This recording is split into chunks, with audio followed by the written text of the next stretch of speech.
Okay, we are back. Really, really annoying, but here we are. My video did crash. My internet is being a dum-dum butt, and so I'm now on my mobile hotspot. I'm just gonna start over, and if you come in, you come in, and if you don't come in, you don't come in. But getting into it. So good for beginners, good for people who already have a good base in chakras. Um, Either way, you're gonna get something out of this. I've said this intro like 3 times now because my internet is stupid.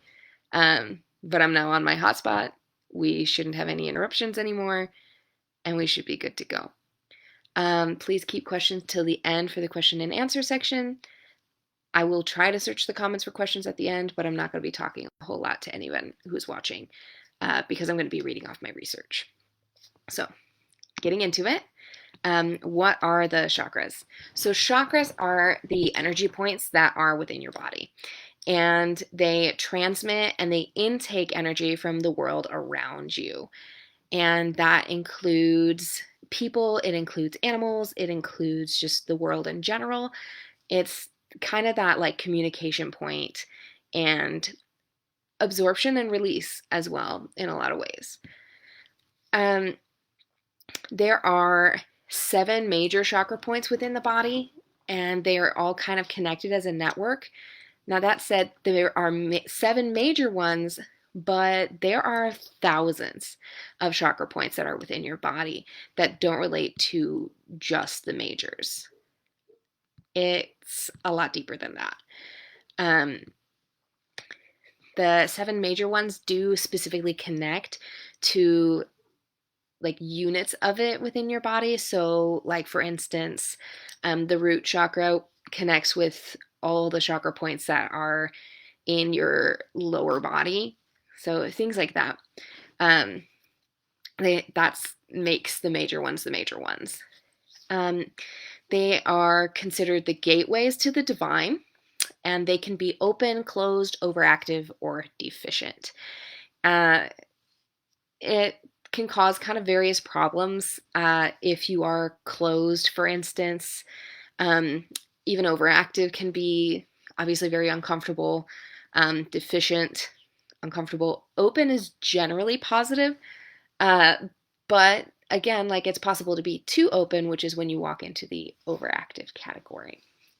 The term chakra is Sanskrit for wheel or disc. The chakras are disc shaped in a lot of ways. And when I think about the chakra system, I think of a system of pulleys. So, you know how a pulley you pull on one side and the whole system moves? It is a lot like that.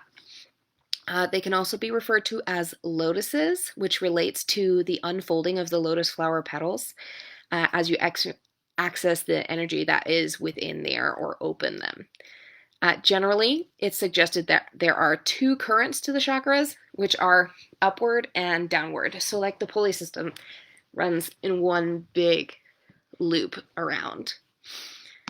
In the origin of the chakras, we get into Hindu mythology. We need to talk about the gods Shiva and Shakti. So in Hindu mythology, the universe was created by a combination of these 2, Shiva and Shakti. Shiva being the male counterpart, he's considered to be formless. He's bliss and unmanifest consciousness. He's strongest up here in the crown. Shakti then is considered the life giver, the mother of the world. She's the inventor of Maya, which is basically illusion, magic, art, wisdom, extraordinary power. The root shak means to be able or to have power. Shakti is associated with the root, so the very base. She's the seed of consciousness. So you come all the way down. Shakti comes all the way up as the seed up into Shiva, which is the full consciousness. These 2 deities are considered to exist within all humans, like they exist within your system. Shakti then pushes up The current of liberation is what that's called, from the root towards Shiva, and then he pushes energy down, which is the current of manifestation towards Shiva. It's an eternal embrace of constant love between the two. So they're said to be in a relationship, and they are in a relationship within your body. Enlightenment occurs when the two of them meet and all the chakras are flowing as one in a constant turning of the set of the wheels. So you're going to be hearing me refer to wheels a lot. Again, chakra does mean wheel or disc. The function of Shiva and Shakti's constant energy exchange can be referred to as the turning of the wheel. So each of the chakras is then a part of the ever-turning pulley system. Similarly, we have the Wheel of Fortune tarot card, which relates to constant change and motion of events and fortune through life. Pulling this card usually means that change may be coming, because it's just that function, that constant motion. Getting into a little more of the history of the chakra. The chakra system comes from ancient tradition. Despite recent growth in popular culture, that's been ushered in by the discovery of the system by New Age teachers. They are directly linked to the practice of yoga, meaning to yoke.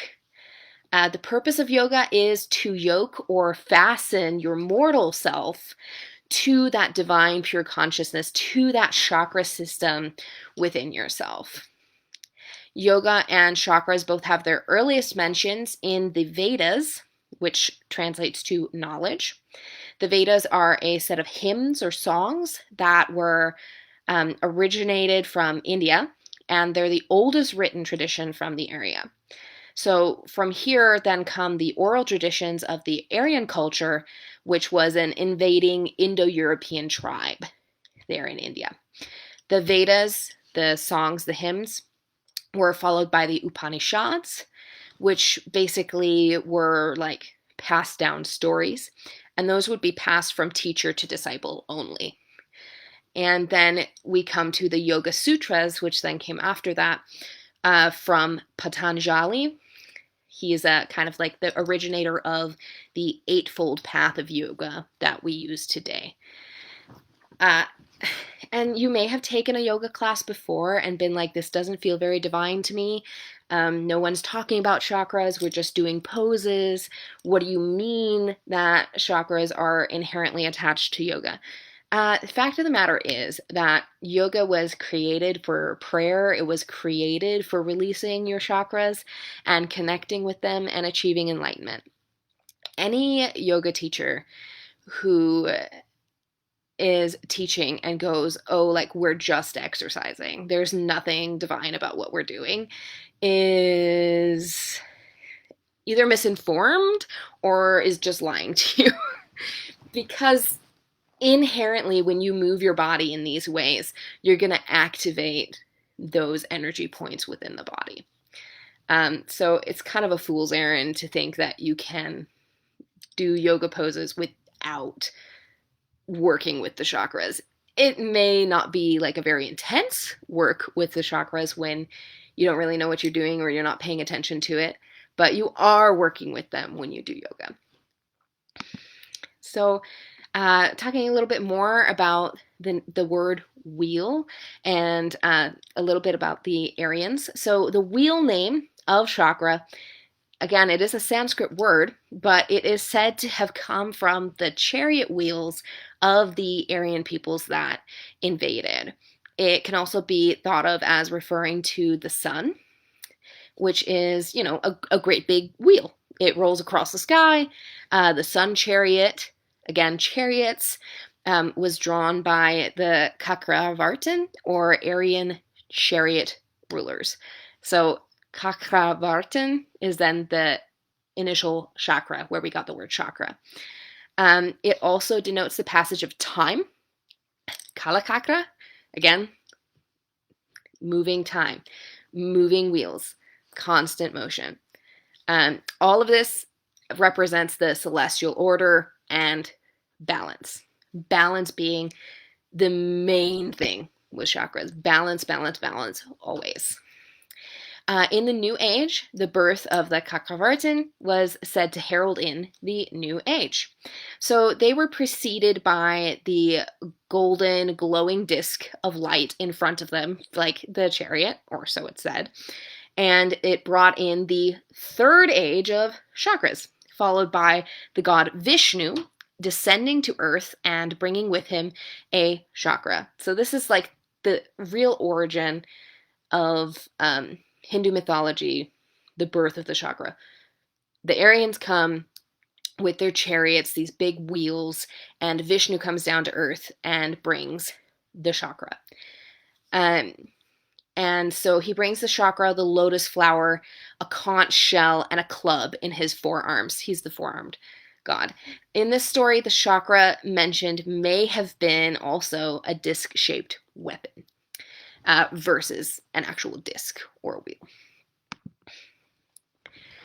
So that's more of kind of the mythology behind the beginning of it. And there are so many pieces to chakra that like kind of all fold together. So like we already talked about yoga, and then I'm sure you've heard about tantras and you've heard about mudras. And if you haven't, we will get a little bit into those. Mudras are essentially finger positions that you can do along with poses or by themselves to help activate the chakras. Tantra has a lot more different like teachings around it, and people will do classes like specifically tantric yoga, for instance. So we're going to talk a little bit more in depth about tantras as well. So it was through tantric teachings that chakra and kundalini became integral to yoga. So you may have heard the word kundalini before. We are going to get a little bit into it. But back to tantras. They mean loom. So it suggests the weaving of threads into a tapestry. And tapestry is the chakra system, because that's what we're talking about. So they weave together in the spiritual traditions of India. They are usually considered, the Tantra ones, a sexual tradition in the West. So a lot of people, when they hear Tantra or Tantric yoga, they're like, oh, sex. Not necessarily true, although it is a very like emotionally intense and generally intimate practice. Tantrism does put sexuality in a sacred context, but this is only a small part of its philosophy. The body is considered to be the sacred temple for the two gods that then are within. So the chakra system from the tantric tradition weaves the divine feminine, the divine masculine, the dualities and polarities together: spirit, matter, mind, body, heaven, earth. So it's all these opposites that get weaved together through the chakras in tantric work. Main texts that kind of have come to the West are from translations of the tantric texts in India. So a lot of the translated texts on chakras here where we live are from the tantras. Moving into some science, because we can talk a little bit about science. When we refer to the body with chakra work, there's something called the subtle body.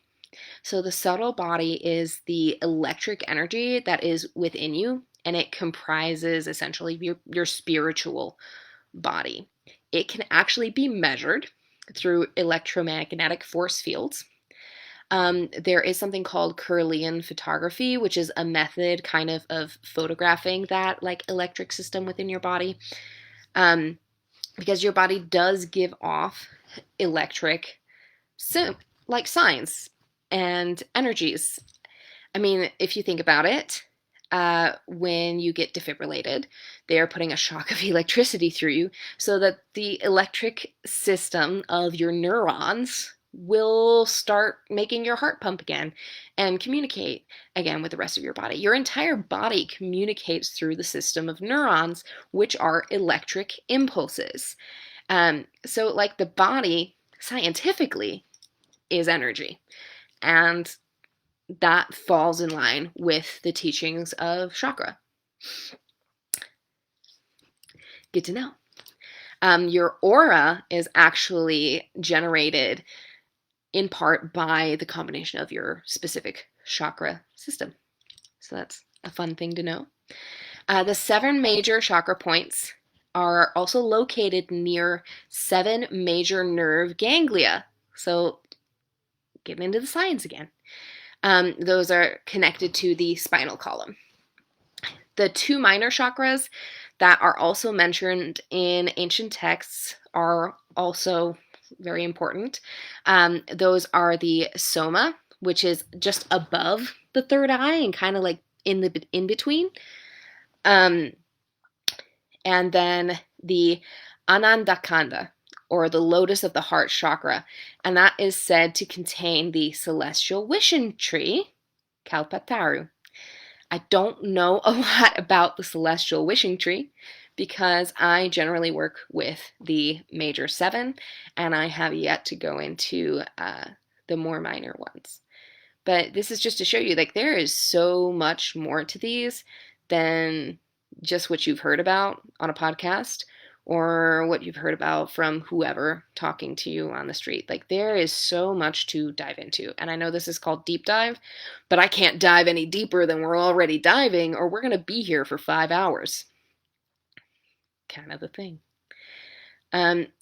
There are other texts that suggest that there are 9 or 12 major chakras, but the 7 master chakra system is the most commonly used, and it does map logically through like the 7 major nerve ganglia. So it generally is the most accepted version because of that. It seems to have real evidence within it. So we're going to talk a little bit about Kundalini. And you, again, I mentioned, like, you may have heard about this already,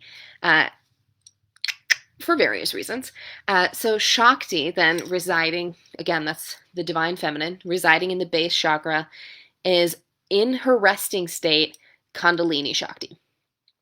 And so she is a serpent in this form, and is the primordial feminine force of creation. So the name comes from the word kundala, which translates to coiled. Once she is awakened, she would then climb up the chakra by chakra, to reach the crown and find Shiva, who is then coming down to meet her. And then as she passes through each chakra, it's awakened. And once she reaches the crown and is reunited with Shiva, you reach enlightenment. We already kind of mentioned this. Kundalini yoga is a specific type of yoga that is designed to raise coiled Kundalini Shakti through the process. So it's a type of yoga that essentially strives to get you to reach enlightenment within the practice in that moment. So it's very, very intense kind of yoga. Most commonly, it begins at the feet or the base of the spine, and it can go the opposite direction. You can start at the crown, but generally you start at the bottom because we're awakening Kundalini Shakti. We're not awakening Shiva. Shiva is already awakened. He's always enlightened.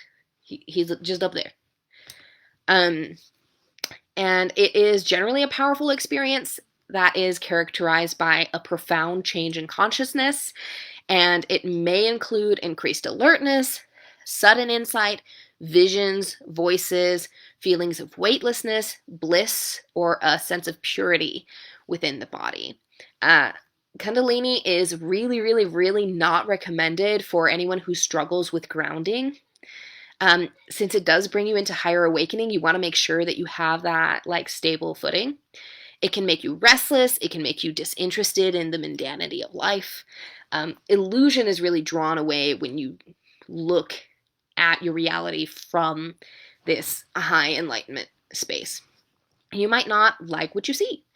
It can cause depression, anxiety, and particularly if something in life is preventing you from like escaping or going to find the freedom that your enlightenment moment is saying that you need, it can be very, very difficult. So you want to make sure that you have a good base if you're going to do Kundalini yoga. Just how it is. The ability to return to a grounded state is imperative. You want to be able to access intuition and inspiration with the higher senses and just come right back down to earth. It's really that important. Other notes on Kundalini yoga, because it is so intense and emotional and can cause such like crazy, amazing sensations, there are also lots of Kundalini yoga cults that have come from that. I know about at least one of them that I've researched a little bit about, not a whole lot, but a little bit.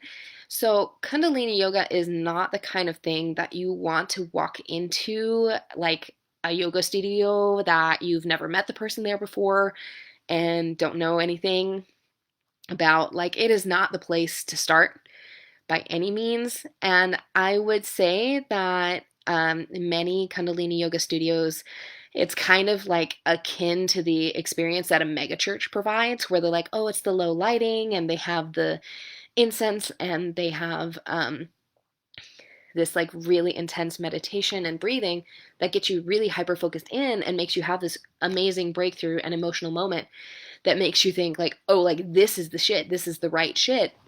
And Kundalini might be the right shit, but you might be with the wrong people who are using it to manipulate you.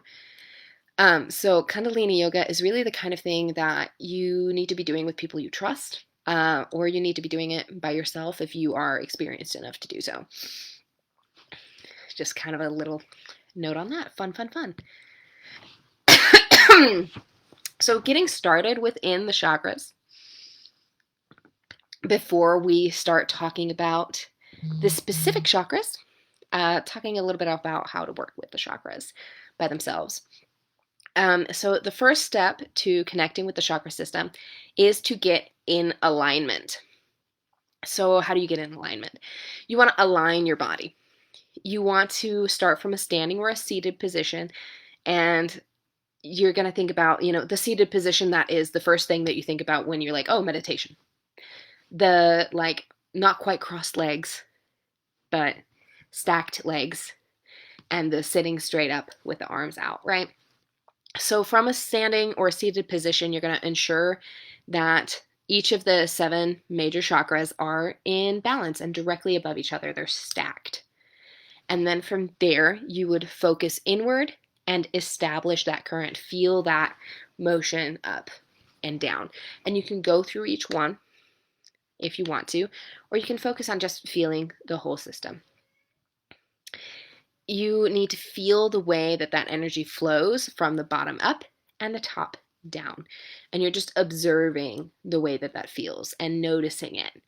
This is a really good way for you to kind of focus in on anywhere that it feels like it's blocked or it's not flowing as easily.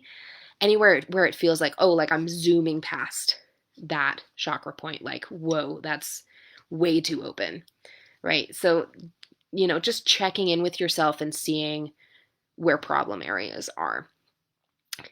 Getting started is really about learning how to diagnose like what is happening within your chakra system. And then from there, you can get into the specific chakras and how to work with them or how to heal them. So I'm gonna try not to cough because the amount of talking I'm doing is making my throat go wee.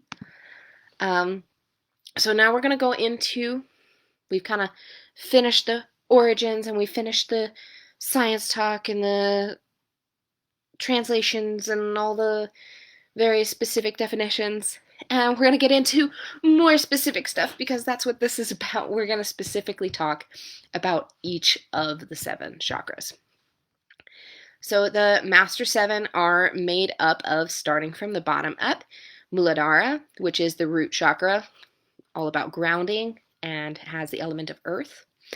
Up further, Svadhisthana, which is the sacral chakra, governs sexuality and is associated with water. Manipura, which is the solar plexus chakra, which is associated with power, and its element is fire. Anahata, which is the heart chakra, associated with peace, and the element air. Visuddha, which is the throat chakra. Mine is very irritated at the moment. Just my throat, not necessarily the chakra. It is focused in on communication and sound. We have Ajna, which is the third eye chakra, which is about imagination and light. We have Sahasrara, which is the crown chakra, which is bliss and thought. So starting at the bottom, here we are. In the root chakra, it means root support. So Muladhara means root support. It's associated with the element of earth, which makes sense. Roots, earth, deep connection, straight down to Mother Earth here. It is located at the base of your spine, or otherwise called the perineum. It governs everything below there. So the legs, the feet, also the bones, the large intestine, and your teeth, your luxury bones. This chakra is focused on stillness, security, stability, and your right to be here. Very much about your right to be here on this earth. It is associated with the color red, with cedar incense, lead. Proteins are a really good thing to eat if you want to activate your root chakra. The suit of pentacles, lodestone, ruby, garnet, bloodstone. And the corresponding verb, if you're doing anything manifestation, specifically with the root, is I have. And the operating force it works with is gravity, which makes sense. I mean, it's, again, your connection to earth, your hold to earth. Moving upwards into the sacral, Svadhisthana. The meaning is sweetness, and it is associated with water. This is the chakra that is located in your lower abdomen, your genitals, your womb. So it does have some sexual connotations, and we're all adults here, so don't get freaked out. It governs, obviously, the womb, the genitals, your kidneys, your bladder, and your circulatory system. This chakra is focused on desire, pleasure, sexuality, procreation, and your feelings. Yay, feelings. So, like, even if you're an ace person, you're like, oh, I don't need to work with the sacral chakra because I'm not sexual. Like, so surprise, surprise, surprise, it's also about your feelings. Haha. Gotcha. You might still want to work on it. It is associated with the color orange, orris root, gardenia, damiana incense. Liquids is the food source.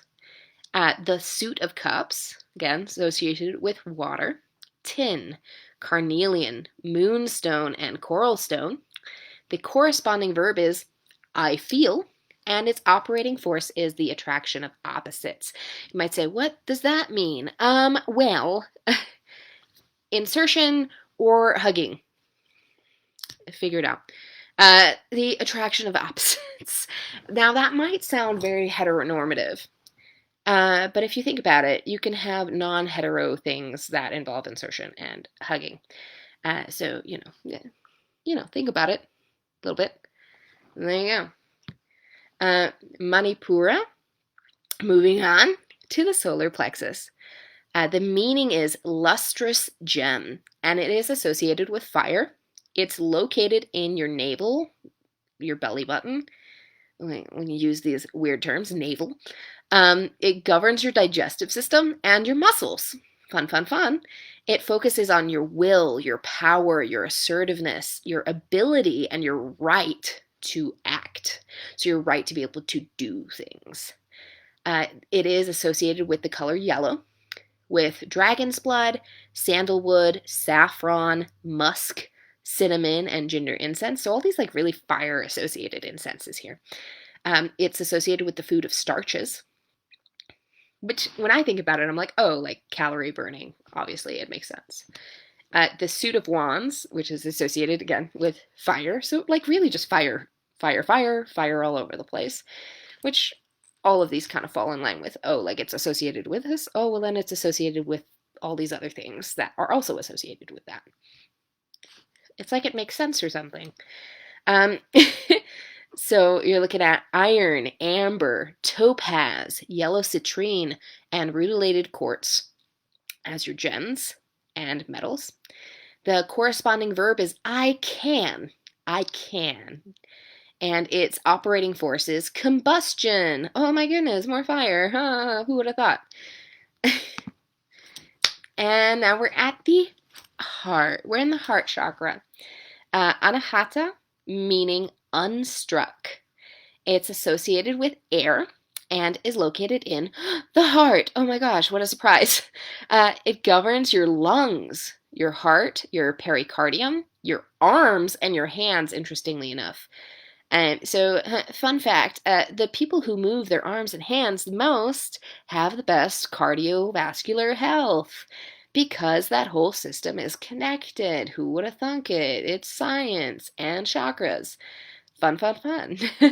So, this chakra focuses on compassion, love, and your right to those things. And you might think, Gabby, but love, like, that's really outside of me. No, no, no, no, no. It should also be inside of you. So we talk about self-love all the time, right? Everyone does. It's important. And you might think, oh, I don't need to work on my heart chakra because I'm not interested in a relationship. Well, you have a relationship with the person whose body you are inhabiting right now, which is yourself. And well and truly, if you are not creating an equilibrium between your love for other people and your love for yourself, you are not servicing yourself or other people in the way that you should be. So the heart chakra is important, even if you are not in a relationship, even if you have no interest in relationships, because it is important to you, yourself, me, myself, and I. And that helps you love others a little better.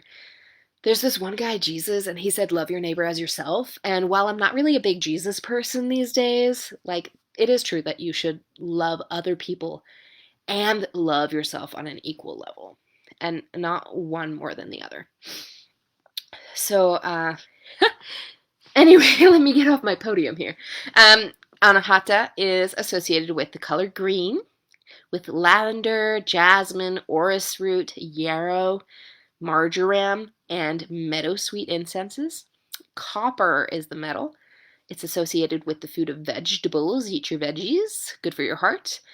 And the suit of swords. Emerald, tourmaline, jade, and rose quartz. The corresponding verb is I love, and its operating force is equilibrium. And why is its operating force equilibrium? Because the podium I was just on, the equilibrium. Love yourself, love others, love equally. Moving on upwards into the throat, our lovely little throat. Visuddha, it means purification, and it is associated with the element of sound. So, like, we have the main elements, right? We're like, oh, like the four, and then spirit is the fifth. Surprise, surprise, there are other elements, in case you didn't know that already. Sound being one of them. This chakra is located in the throat. It governs your neck, your shoulders, and, interestingly enough, your ears, because it is focused on communication. It's also focused on creativity, and it is all about your right to not only speak, but also to be heard. Your throat chakra wants you also to be heard. And so sometimes an injury or a closing or an overactiveness that you have in your throat chakra might really be about not you speaking, but about not being in an environment where you are heard. And then you need to heal that in order to get that overactiveness or closed offness fixed. The associations with Visuddha is the color bright blue. It's a bright blue. A frankincense, benzoin, and mace incense. Mercury as the metal. Fruits as the food. And it is associated with the justice, hanged man, death, temperance, devil, and tower cards. So it has a good set of cards that it's associated with. Kind of a travel through all of them. Turquoise, aquamarine, and celestite. And the corresponding verb is I speak, can also be I hear. And its operating force is resonance, resonance being the thing that creates sound. Fun, huh? A lot of it, like, it just all goes together and makes sense and it really falls together. Like, you look at it and you go, that's a lot of information. And then you're like, oh, actually, it all pieces together like a little puzzle. Got it. I don't know, just my 2 cents.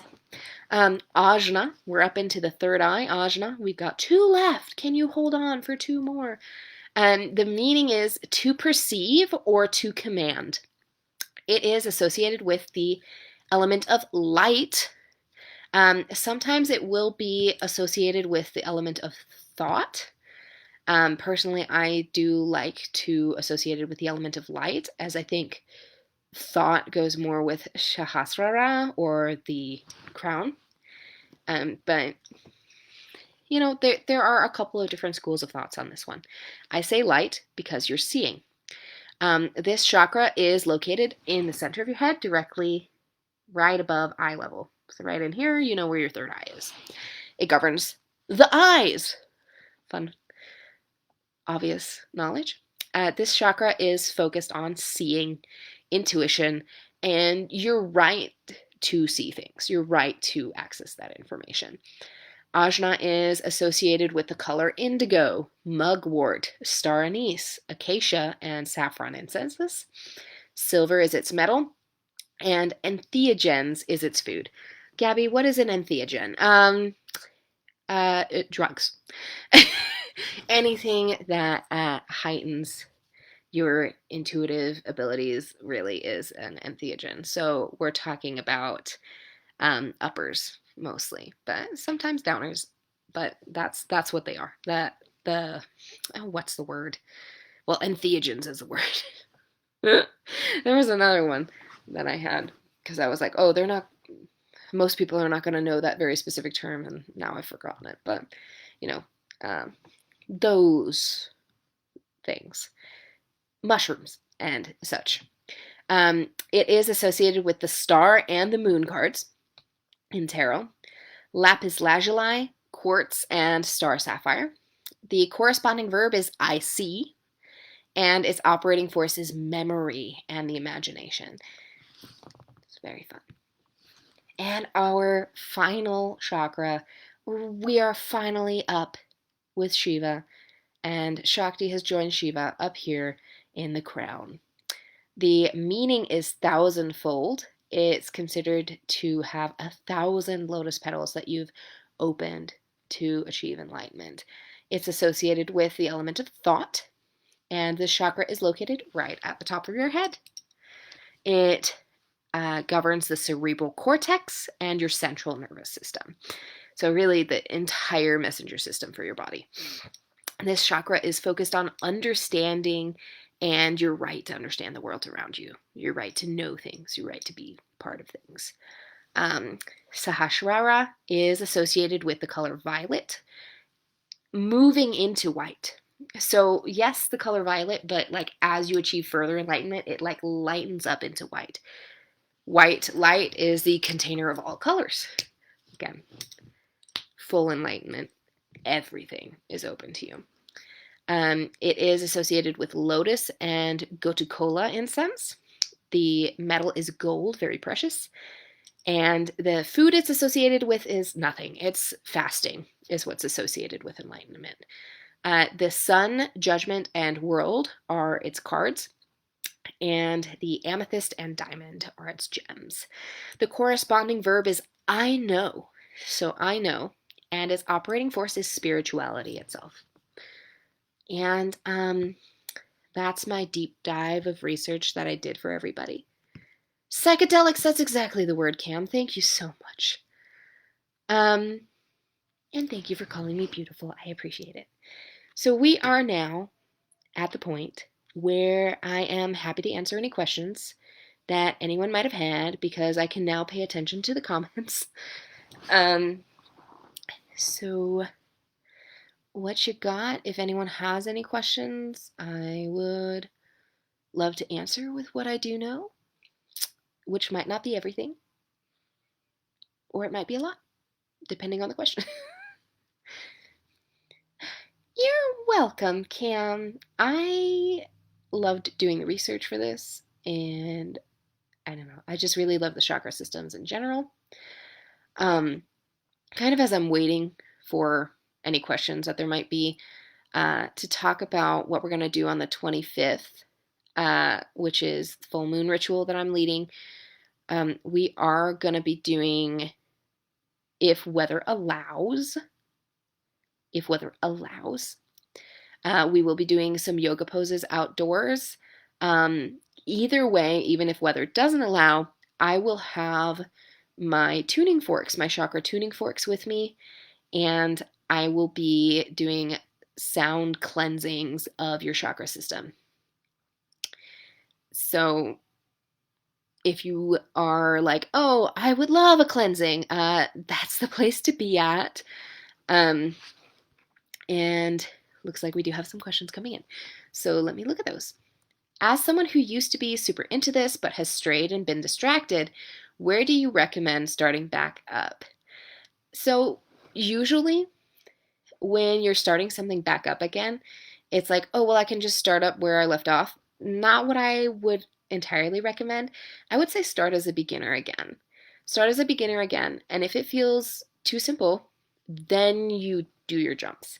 Because really, when you're starting something up again, I'm like, the worst thing that you can do is start exactly where you were and be frustrated and be like, I'm not where I was at before, really, and this is too hard. And then you are discouraged and you don't want to do it anymore. It's much better if you start at the base of reconnecting with your chakras and hearing them and feeling them and listening to them. And right, exactly. You would give yourself whiplash if you started where you left off. So start from the bottom and see how that feels again and fall in love with the thing that you loved so much all over again. And just let yourself take baby steps. And you'll probably progress much quicker than you did the first time that you were working with it, because this is what they say with working out too, because I'm a gym rat.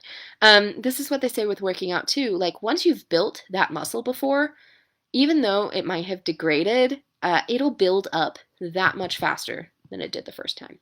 So just start from the bottom and watch yourself grow a little more rapidly than last time, and you'll get back to where you were quicker than it took you to get there in the first place.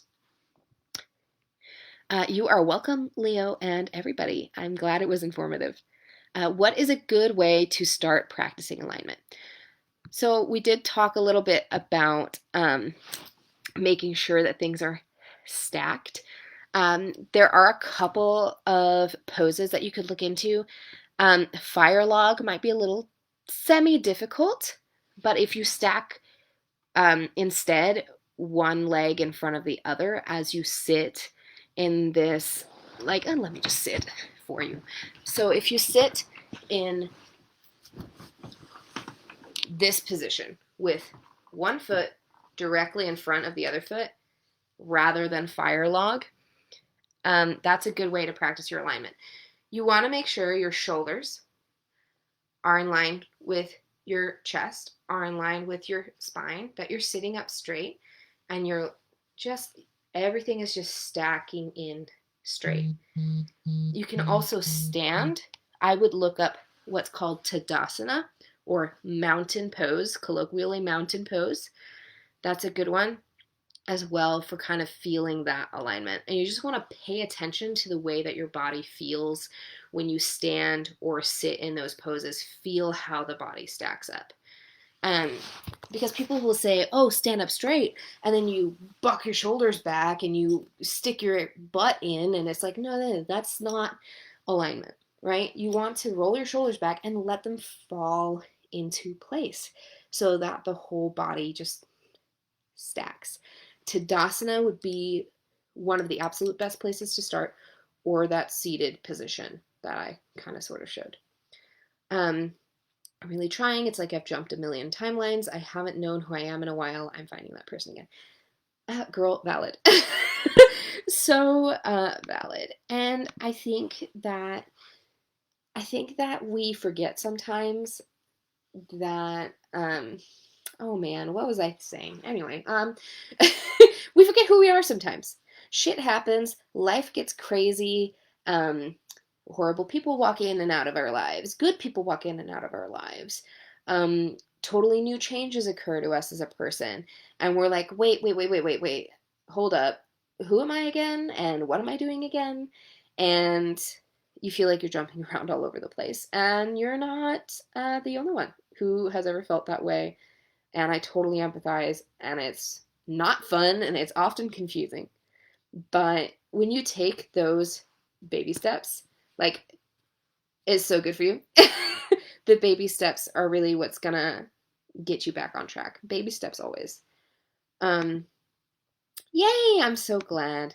I'm really glad. The brain be braining. Yay! Uh, Let me mention the main book that I used for my research. So anyone who is interested can check it out. This was actually suggested to me by you, Cam, once upon a time.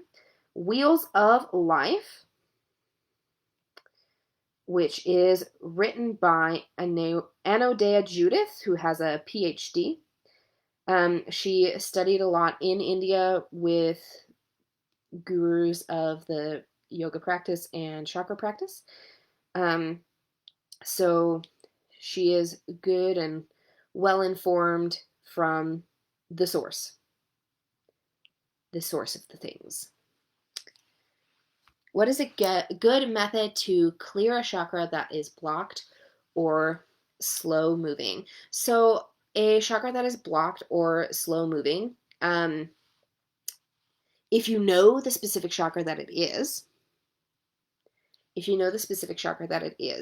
you want to look into the associations with it. One really good way of unblocking is simply meditation. So you're going to look at oils or incenses or the associated gems. You're going to place those on the area, usually laying down prone is the best way to do that, or supine. And you place it over that area, and then you will make the associated sound. So each of the chakras actually has an associated sound. Let me look at those for you real quick, and I'll just very quickly go over those with you. So when you do a meditation to like reopen that chakra, you lay down, you have that item on that space, and then you, as you are meditating, you make the associated sound. So our root chakra, that's going to be O, a long O, that kind of thing. Your sacral is going to be oo, like in pool, oo. Your manipura, your solar plexus, is ah. So you hear people ah all the time. That's your solar plexus. That's your little belly button. Your anahata, your heart, is a, long A sound, a, like in play. Visuddha, your throat, is E, like in sleep, E. Your third eye is or even Om. People hear Om all the time. That's your third eye you're activating when you Om. And your crown is like in the end of sing or ring, So you'll want to meditate. It's a lot of meditating. Other options, you can change your diet a little bit. So like most of them have associated foods. Sometimes the blockage might be from, like I haven't been eating enough vegetables, and so my heart is not feeling good. That's crazy. Changing your diet can actually help a lot too. Yoga itself is also a really good way to like get some blocks out. There are lots and lots and lots of resources online where you'll be like, hey, how can I help my crown chakra yoga poses, please? Good way of doing it. The sound cleansing that I'm going to be doing on the 25th, each chakra is also associated with a specific frequency of sound. So you don't have to get the tuning forks that I have, but you can go on YouTube and you can be like, hey, crown chakra frequency. And you sit there for like 5 minutes with your eyes closed and you just listen to that frequency and you feel what that's saying to you and you feel it kind of breaking down that blockage. If it's your crown, I mean, it could be any of them that's blocked, but those are all really good methods. Other questiones or comments on what I just said?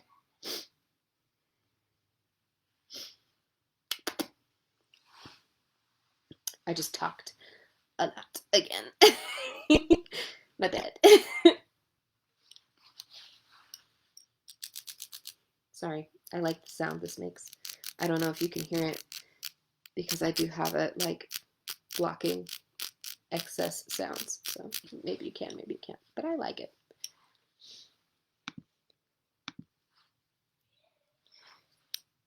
The questions, I'll wait at least a couple of minutes. But yeah, I'm really looking forward to seeing you guys on the 25th for the yoga. If we can do it with the weather willing, and the sound cleansing. I'm excited. Yes, ASMR me. It's me, ASMR Gaby. She's a queen. And those of you that are here, I might have something to show you if you want to see it. Let me see if I can do it.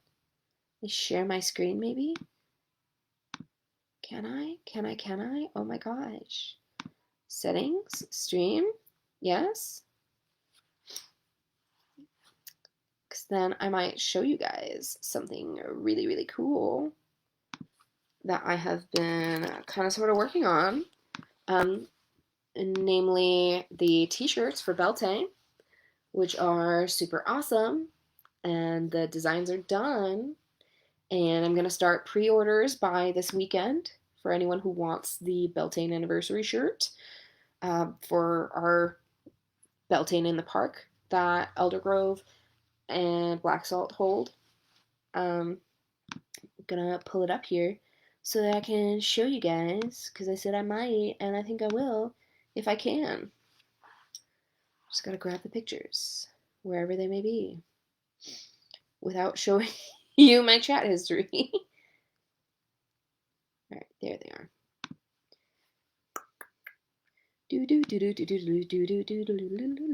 Sorry. Okay. Good stuff. Let me pull those up. So, while I wait to see if anyone has any other questions, I can show you these, because they're super cool. And you're going to love them. I love them. So you too should love them.